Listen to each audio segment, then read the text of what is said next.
The IT solution has ensured that it's not technically possible to issue a summons for a fixed charge notice without that having been done. And that was put in July of this year, was it? Last year? May of 2016. May of 2016. No. Well, I wonder how you could tell me then that I was summoned to the CCJ on the 12th of December last year for an alleged motoring offence which allegedly took place in March of 2016, where no fixed charge notice was issued. Well, obviously I'm not aware of the data in relation to that, but I am happy to deal with that and come back to you on a specific issue. And I'd have to... I don't think I'm that special, to be honest. And I know it's a fact because I've got a few fixed charge notices before. I know what they look like, and if I had got it, I would have known. Coincidentally, on receipt of a fixed charge notice that I actually did get in October of last year, I was in Naas Court, and I met some people there who were there precisely because they hadn't got a fixed charge notice and had been summoned to court. They spent a day in that court, and because they were pleading not guilty, the judge adjourned and they had to come back another day. Now, that was in October last year and December last year. And again, this gets into the detail of the points of it.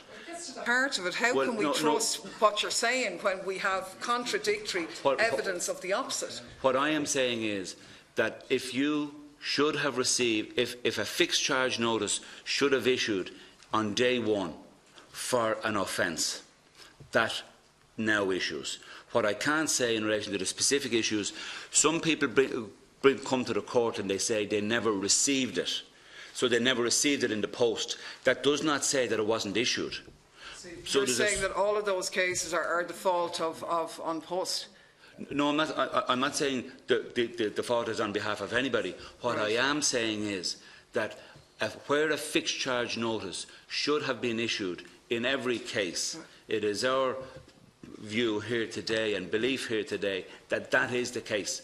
And that's why I say I'd like to see the detail, because a fixed charge notice should issue in every single incidence for where a fixed charge notice applies. That is not to say that some people may not have received it for whatever reason or be aware. And we know this issue appears before the court on a regular basis about on post delivery. Interjected just to clarify in relation to this thing, because it is causing a lot of confusion around the country.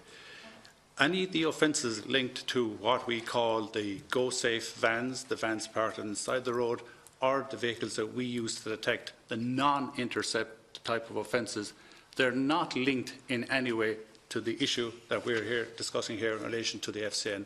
It's a totally separate system. They're not linked. I can categorically say that. I'm not talking about one of those incidents. I'm not talking about a van incident at all.